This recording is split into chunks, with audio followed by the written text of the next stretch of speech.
Resident Evil 1 is no doubt one of the most popular horror games ever, mostly known for making players feel vulnerable rather than being overpowered. With the STARS Bravo team disappearing, a mansion filled with many secrets, and Umbrella working to cover everything up, the story can be hard to understand. So, in this video I'm going to be breaking down the story and lore of Resident Evil 1. If you enjoy watching this video or maybe find it helpful, consider leaving a like and subscribing. It genuinely helps the channel out a lot. Now, before I start, I highly recommend you go watch my last video where I explain what happens in Resident Evil 0. I explain the story and lore for that game and it ties in with Resident Evil 1, but I'll also give a quick summary here to set the stage. To understand the story, we need to start with the Umbrella Corporation. To the public, Umbrella was a trusted pharmaceutical company, but in reality they were a virus research organization creating bioweapons. Umbrella was founded by 3 men: Oswald Spencer, James Marcus, and Edward Ashford. They were each different in their own ways. Spencer had money and power, but believed only the superior deserved to survive. Marcus was a brilliant but obsessive scientist who cared more about his research than anything else. Ashford wanted to create a family legacy through science, but died early on after injecting himself with the progenitor virus. The progenitor virus came from a rare flower called the Stairway of the Sun. From this virus, Umbrella was able to create a virus known as the T-virus. In the 1970s, Umbrella built the executive training facility in the Arklay Mountains near Raccoon City. Officially, it trained Umbrella executives but became a testing ground for Marcus's experiments. Here, Marcus developed the T-virus through genetically altered leeches. As Umbrella expanded and shifted towards bioweapons, Marcus became a liability. So in 1988, Spencer ordered Marcus to be gunned down by operatives. Among these operatives were 2 important characters named Albert Wesker and William Birkin. But Marcus didn't truly die. Special leeches absorbed his DNA and memories, merging into a creature known as the Queen Leech. Believing itself to be James Marcus, it waited 10 years for revenge. In July of 1998, the Queen Leech began its plan. It attacks a train traveling through the Arklay Mountain and kills everyone on board, later transforming them into zombies. Around the same time, STARS Bravo team is dispatched to investigate some murders near Raccoon City. Their helicopter crashes and rookie member Rebecca Chambers encounters this abandoned train. Inside, she experiences her first zombie encounter and meets Billy Cohen, a soldier sentenced to death for a massacre he didn't commit. Rebecca and Billy work together as they uncover the truth behind the outbreak and Umbrella's involvement. Meanwhile, Wesker and Birkin try to erase all the evidence, unaware that Marcus's revenge is spiraling out of control. Billy and Rebecca reach the abandoned training facility where the Queen Leech reveals itself. As the facility is set to self-destruct, Rebecca and Billy confront the Queen Leech in its final form. Using sunlight to weaken it, they defeat the creature just before the facility explodes, and in the aftermath, Rebecca declares Billy dead, allowing him to escape and finally be free. The game ends with Rebecca heading towards the Spencer Mansion. The Spencer Mansion is one of the most important locations in the Resident Evil series. Construction of the mansion began around 1967 and was completed a few years later. But why was it ever built? Well, the mansion was built as a cover for Umbrella's most confidential research. The one who had the mansion built is none other than Oswald Spencer, the same guy who helped create Umbrella and ultimately destroy it. Spencer hired a man named George Trevor to design and build the mansion. The mansion's purpose was to appear as Spencer's private residence, but underneath the mansion was the Arklay Research Facility, one of Umbrella's first bioweapon laboratories. If you've played Resident Evil 1, then you already know about how many puzzles you have to go through inside the mansion, and there's actually a reason for this. Spencer hired George to make it purposely maze-like. He filled the house with puzzles, secret passages, locked doors, and traps. Spencer wanted to restrict movement between research zones and trap intruders. Once construction was finally finished, Spencer had George and his family in prison to prevent them from revealing the truth about the mansion. George also had a daughter, but I'll tell you more about her when we finally get to meet her. Umbrella's staff lived and worked inside the mansion, making it both a laboratory and a containment zone. Back in Resident Evil 0, the Queen Leech talked about infecting a few locations. The mansion is one of these main locations, and this is why the mansion is covered in zombies. The Umbrella employees were infected and then kept here left to rot. Later in the game, we actually find a diary from one of the staff members. The diary tells us about what happened in the mansion before the incident. Everything was normal, playing poker with your coworkers and working on mutant animals. The normal stuff. But as the days went by, the tone changed. The owner of the diary became infected. He still wrote in the diary, and the final message tells us about him eating his own colleague. Umbrella attempted to cover up the incident, but failed due to the strange murders in the area. These murders led the Raccoon City police sending in STARS Bravo team to investigate. Since I've already explained the events of Resident Evil 0, you already know what happens next. Depending on which character you choose, there could be many different endings. You can either choose between Chris Redfield or Jill Valentine. Whichever character you choose, you can also get different interactions. For example, if you choose to play as Chris, then his side character is Rebecca Chambers. But if you choose Jill as your character, you will have Barry Burton. For this video specifically, I'm going to be playing as Jill. Also, if you couldn't tell by now, I'm going to be playing the remake instead of the original. The original game is great, don't get me wrong, but I just can't stand the voice acting. But I do love the cutscenes. The game starts out with Alpha Team flying above the Arklay Mountains. The team consists of 6 members. These members are Barry Burton, Joseph Frost, Chris Redfield, Joe Valentine, Brad Vickers, and Albert Wesker. They're in search of the missing Bravo team since they lost communication with them hours ago. While flying above the forest, they see where the Bravo team had crashed. The team lands nearby to investigate the helicopter even further, but they don't find anything other than the pilot dead in the cockpit. They continue searching the area for clues, but are suddenly ambushed by a pack of wild dogs. In the attack, Joseph is killed by the dogs and ripped apart. As they watch the dogs eat their teammate alive, they notice something strange about them. They aren't normal. These dogs are actually infected just like the staff at the mansion. The infected dogs chase the team through the forest and the helicopter is seen leaving them behind. Brad, who's the pilot, was frightened by the attack and rightfully got out while he still could. While running, Jill spots a mansion in the distance and the remaining members run for their life. If playing as Jill, the only members who make it are Wesker, Barry, and herself. But if you're playing as Chris, then Barry is the only one missing. When they first enter the mansion, they can almost immediately tell something is off. Jill notices that Chris isn't with them and she tries to run back outside, but Wesker stops her. It might seem like he's just protecting his teammate, but it's not that simple. I'll talk more on that in just a minute. They're interrupted by a gunshot and they think it might be Chris, so Wesker sends Jill to investigate and Barry also offers to tag along. They enter the dining room and it seems fine until they look around.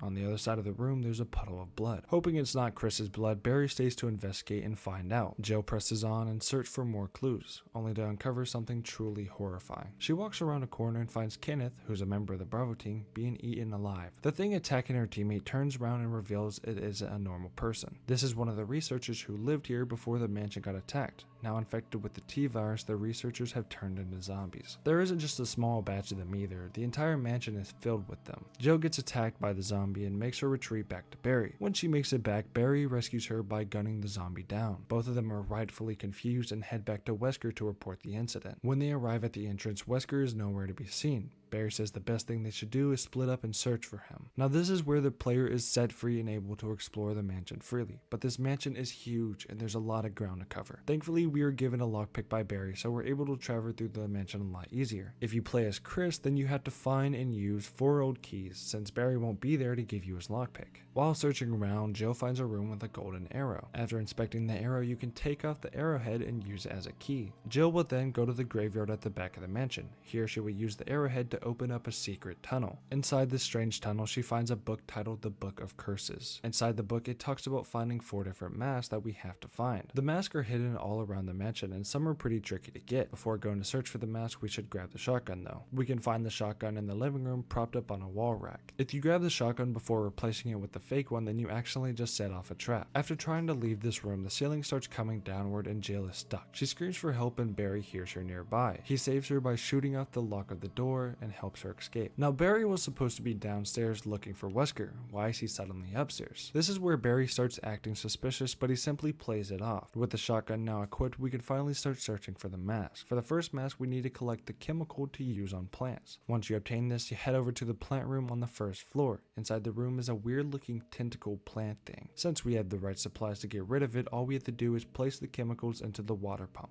The plant will be sprayed with the chemicals and then die. With the plant now gone, we can finally grab the mask placed on the wall. For the second mask, we have to do a light puzzle. For this puzzle, we have to match the colors of the stained glass with the original picture. Once you have the right combination, a door will open up and we see mask number 2 just laying on the ground. Now for the third mask, we have to first head to the pillar corridor. When Jill arrives, she sees an injured Richard Eichen fall against the wall. He tells us he was attacked by a big snake and it had to be poisonous. He sends us off to go find a serum that will cure him before it's too late. We can find the serum all the way on the other side of the mansion inside the chemical room. Once Jill grabs the serum and makes it all the way back, she injects him with it. If you were to do this part as Chris, this is actually where you get to meet Rebecca. You do the same task for this mask, but in Chris's playthrough, Richard gets taken to one of the safe rooms along with Rebecca. Jill, on the other hand, just leaves him there on the floor. On a balcony of the second floor, we find a grenade launcher propped up next to a dead body. This dead body is actually Forrest Bayer, another member of the Bravo team. Sadly, he is already infected, so we're forced to kill him. After acquiring the grenade launcher, Jill makes her way into the room with a giant snake. Since we did save Richard from the poison, he actually helps us through the fight. After they defeated the snake, Jill thanks Richard for helping her out. She suddenly gets interrupted by the snake attacking the two while they're caught off guard. Richard jumps in front of Jill to save her from being eaten. Sadly, Richard doesn't make it out of this one because he gets swallowed whole. After fighting off the snake one more time, it slithers away, not appearing again until later on. After the fight, we are able to pick up a few things. One of these things is the assault shotgun that Richard used and the third mask. The last mask is in the armory room on the second floor. For this puzzle, Jill has to push knight statues against the wall in certain order. Once she completes this puzzle, she is awarded with a jewelry box, and on the inside is the very last mask. With all the masks now in hand, we return back to the tunnel under the grave. After placing all the masks in their spots, a coffin falls from the ceiling. The exit is suddenly blocked by bars, and a new enemy rises from the coffin. This enemy is known as a Crimson Head. When a zombie is killed, you absolutely have to either destroy the head or burn the body. If you don't, they'll just come back as a Crimson Head.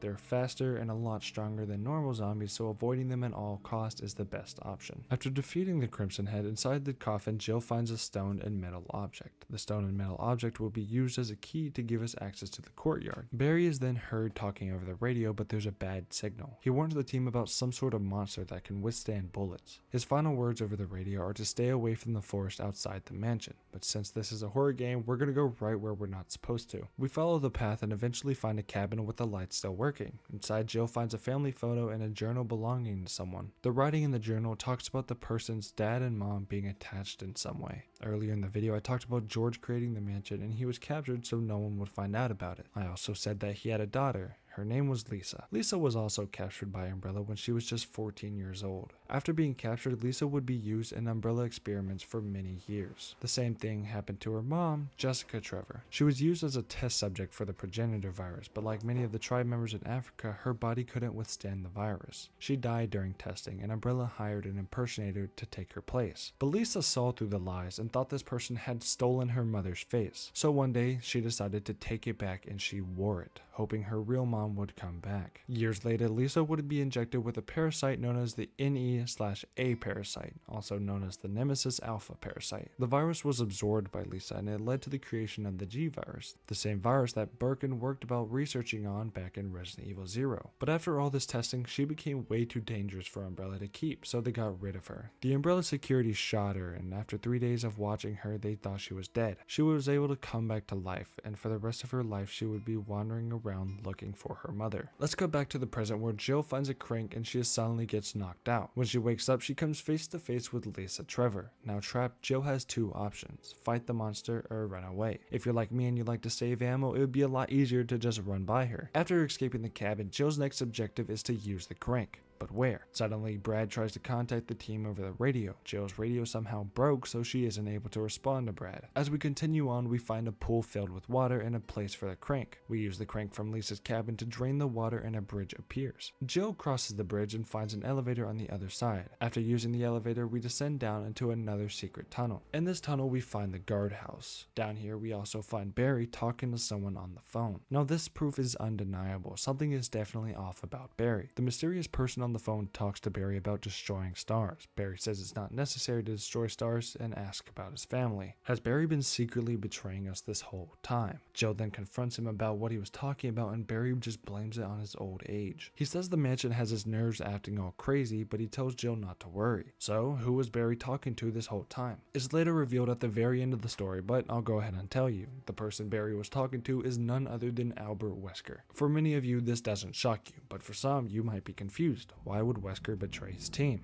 Well, Wesker has secretly been working alongside Umbrella for years. When Wesker was just a teen, he was taken from his family and put into a training facility built by Umbrella. Here, he was used as a test subject for the prototype virus, a T-virus variant. He gained superhuman abilities and quickly climbed the ranks within Umbrella. But Wesker had other plans. He would soon betray them. Because of the events taking place, he saw Umbrella would soon fall. So, what was his plan? Well, his plan was very simple. He was going to bait the STARS member into the mansion and gather combat data. After he had enough, he would sell it to a rival company and fake his own death along the way. But how is Barry involved in all this? Well, Wesker had power and he used it. When Barry was asking about his family, he wanted to make sure they would be okay. Wesker had threatened to hurt his family if he didn't help with the plan. So now that I've kind of spoiled the end for you, let's just get back to Jill. She had just finished talking to Barry and he went out to get some fresh air. While Barry is gone, we're able to move these bookshelves. Once out of the way, we find a ladder and use it to reach the aqua ring. Before heading down to this area, you should make sure you have the control room key. Inside the aqua ring, you'll find a giant tank filled with sharks. Since it's a Resident Evil game, they're not normal sharks. They've been infected by the T-virus. But it's not that hard to evade them since you could just walk by them. Once you make it to the other side, this is where you'll use the control room key. Inside the control room, we have to drain the tank of all its water. Once the tank is fully drained, Jill heads down to find the one thing she needed from this area. But this huge shark for some reason won't die, so we have to give him a little shock. After killing the shark, we can finally gain the residence key. If you use the key on the right door, then you find a body holding some insecticide. We would use this insecticide on a hole behind the map. The spray takes care of some pesky bugs that have been protecting a key. The new key that we got is for room 003, and in this room we find notes and another puzzle. The notes talk about a chemical known as V-Jolt. It's basically really good at killing plants. After completing the book puzzle, we unlock the fight with the plant known as Plant 42. Plant 42 is a giant carnivorous plant that has been infected with the T-virus. After easily defeating the plant, we grab the key sitting by the fireplace and make our way back. When we get to the hallway, we hear shooting and it's coming from Wesker. Wesker has been missing for hours now, and his excuse is that he was protecting himself from these creatures. But since you know the truth, it seems kind of obvious he was lying. Wesker starts manipulating Jill and tells her that Barry has been acting strange. He does this so if anything goes wrong with the plan, Barry will take the fall. Wesker then tells us that there are still many rooms in the mansion unsearched. What's different this time is there aren't any zombies like before. There are now monsters called hunters. The hunters are creatures formed from human embryos and reptilian DNA. They're fast, strong, and all around great predators, so the name hunter really suits them well. Jill continues on and eventually finds a secret room. Inside we find a book with an eagle medal and a diary. The diary belonged to Trevor, the guy who created the mansion, and it writes about his final days. In his final days, he finally realizes he was stupid to believe Spencer, and he should have never built this mansion. After Jill reads the diary, she finds the gravestone of George and presses the switch. The stone moves and we are given another ladder. The ladder takes us below the mansion, and on the other side is the downstairs kitchen. Jill keeps looking through the locked rooms and finds this room with an eagle statue tracking us. In this room, we also find a paper describing Wesker's plan, but at the time, Jill didn't know who these belonged to, but we know it was for Wesker. The plans were to lure the STARS members to the mansion, collect some embryos, and destroy the mansion. Next, we go to a lion statue where we insert a yellow gem into its eye and pick up an MO disc. This MO disc is very important if we want to save a certain someone. We continue on and open a door, and in this room we find a metal object. Then Jill rides up the elevator to the top and finds a battery that will be used later. Now we find ourselves at the library where we meet someone familiar, or should I say a familiar snake. The snake enjoyed the first beating so much it came back for seconds, and after beating the snake, Jill finds a book with an emblem in it. Earlier in the game we found a book just like this, only this time the emblem has a symbol of a wolf on it. Now we want to head back to the courtyard and go back into the tunnels. Here we will place the battery we found and it takes us back up so we can grab the crank. Instead of draining the pool this time, we're going to let it fill back up with water. Once the water is back in the pool, the waterfall in the tunnel has stopped. Jill then has to go behind the waterfall, and here's where we find another familiar character. It's none other than Captain Enrico from Bravo Team. He asks us if we were with anyone, and he warns us about a traitor working with Umbrella. He is suddenly shot in the chest, and for some reason Jill just kind of sits there. She doesn't chase the person who just shot Enrico, no, she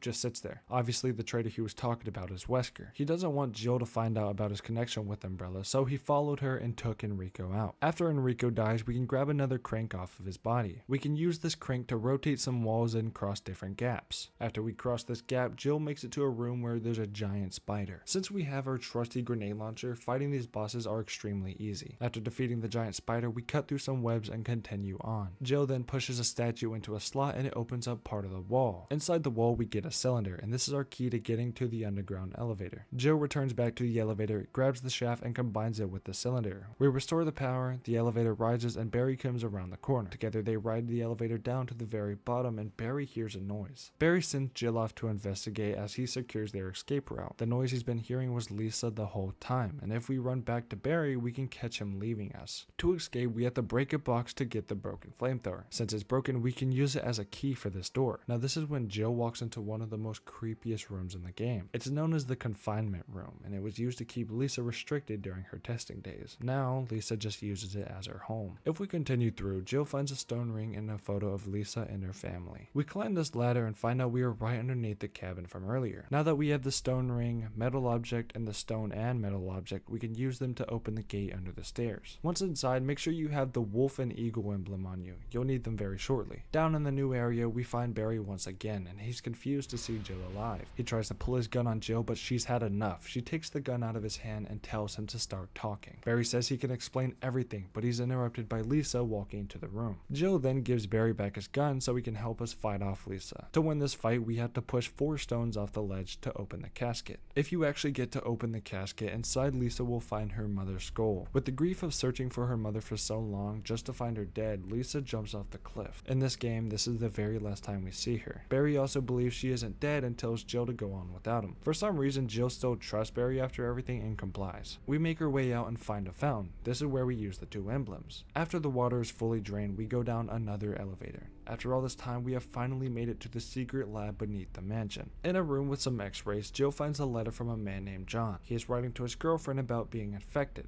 Her name is Ada. Yeah, that Ada. In this later, he also talks about the self-destruct system and how to get to it. Thanks to John, we now know all the codes. He also tells Ada to make everything that happened here go public and expose Umbrella. Do you remember that disc I found earlier? Well, in a nearby room, there's a spot where we can use one of them. We have to find 3 different transmitters throughout the entire lab and unlock something very important. On our way to the next one, Jill finds a room with a projector. If we turn it on, we're able to see the monsters that Umbrella has created here. The first one being test subject MA39, also known as the Cerberus. These are the dogs that attacked us when we first arrived. The next one is test subject FI03, also known as Neptune. These are the sharks that were trapped in the aqua ring. Third on the list is the test subject MA121, also known as the Hunter. These were released by Wesker to put them to the test against the Star members. And if you didn't know, they were also originally made by William Birkin. And finally, we get to test subject T002, also known as the Tyrant. We've seen a Tyrant before. Back in Resident Evil 0, we were attacked by the very first one. The one in this game isn't the same one. This one is the upgraded version. At the end of the slides, we find a picture. The picture shows some scientists who are part of the development team for Umbrella. Now, the guy on the right looks awfully familiar to someone we know. The only guy I can think about that wears glasses inside is none other than Wesker.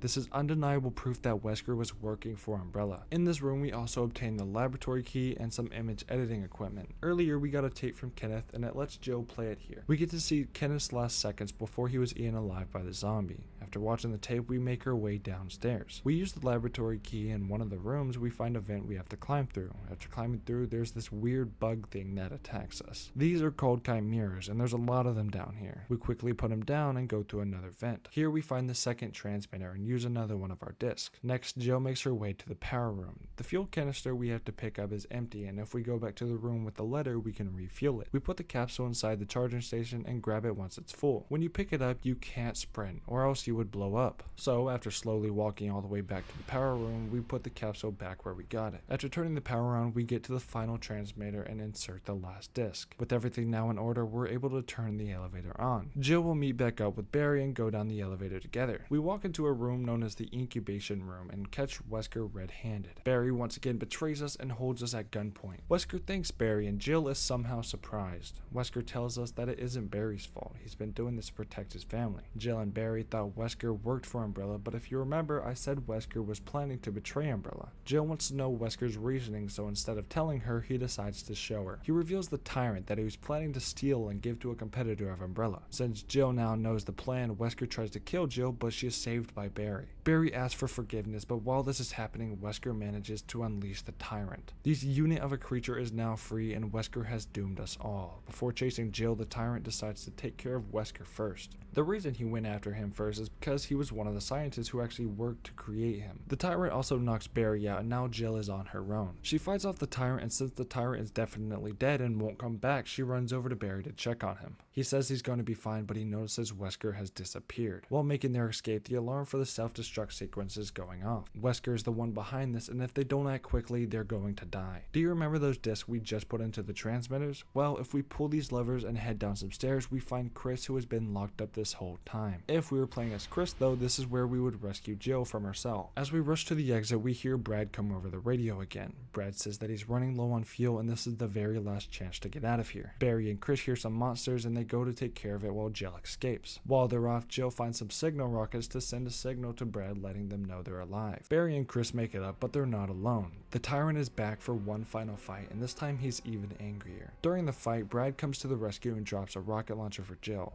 With one rocket to the chest, we finally end the Tyrant. Brad picks us up just in time because seconds later the mansion explodes into a million pieces. The game ends with Jill, Barry, and Chris surviving the horrors of the Spencer mansion. Wesker actually survived the explosion as well, but it's only revealed to us in the Umbrella Chronicles. In this game, it also shows us why Lisa doesn't ever make a reoccurrence. Wesker killed her by dropping a chandelier on top of her. And that's the end of Resident Evil 1. Hopefully I covered everything, and I know there's probably some things that I missed, so you can stop typing that rude comment. Yeah, I'm talking to you. Anyways, that's going to be all I have to say today. I hope you enjoyed, and if you did, don't forget to like and subscribe. It would help this small channel of mine. Until next time, where we explain Resident Evil 2 and meet the best character ever, Leon Kennedy.